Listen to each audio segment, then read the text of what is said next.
Il n'a pas brûlé la Syrie. Il n'a pas détruit l'Irak, il n'a pas affamé l'Afrique, il n'a pas pillé les richesses des pays faibles, il n'a pas lancé de bombes nucléaires sur le Japon, il n'a pas déclenché une guerre sectaire au Rwanda, il n'a pas fait exploser la Libye, il n'a pas divisé la Somalie, il n'a pas financé le pillage systématique des ressources naturelles de la RDC, il n'est pas derrière les 13 millions de Congolais tués, ni les milliers de femmes violées à l'est de la RDC. Ils essayent de nous faire croire qu'il est le premier ennemi de l'humanité. Quant à ses adversaires qui ont tué, déplacé les populations, pillé des partis, enrôlé des enfants, sont des démocrates et des humanistes. France 24, RFI, CNN, BBC Afrique, BFM et les autres, ces médias du genre ne servent qu'à nous manipuler et à un lavage de cerveau du public. Vladimir Poutine est un héros pour son peuple. Parlons de l'Ukraine, ce que tout le monde devrait savoir.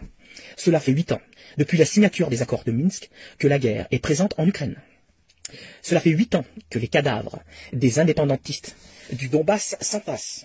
14 000 morts à ce jour. Cela fait 8 ans que le pouvoir de Kiev tire et tue son peuple sous le regard du monde occidental qui s'en branle les manettes. Cela fait 8 ans que les Russes demandent le respect du traité de Minsk II qui devait garantir l'autonomie des républiques séparatistes du Donbass et du Lugansk. Cela fait encore 8 ans que l'Europe de l'OTAN, 21 États de l'Union européenne, ferme les yeux sur le massacre des russophones. Cela fait 2 ans, depuis le départ de Trump, que Joseph Robinette Biden casse les couilles à Poutine pour implanter des bases de l'OTAN en Ukraine à 750 km de Moscou. Bordel de merde, à force de faire chier le monde, de fermer les yeux en toute hypocrisie, faut pas s'étonner, au bout de 8 ans, que les Russes perdent patience.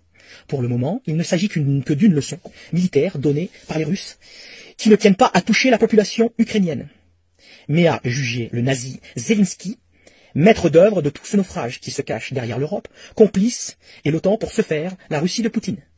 Alors, citoyens français, ouvrez vos putains de yeux, et ne jetez pas la pierre sur le seul responsable, montré du doigt, Vladimir Poutine.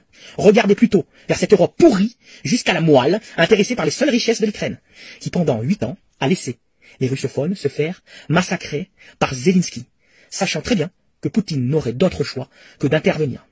Honte à vous l'Europe macroniste. Honte à toi l'OTAN de Biden. Honte au nouvel ordre mondial et sa clique sataniste. Que la vérité triomphe. L'OTAN est une calamité qui doit être dissoute immédiatement.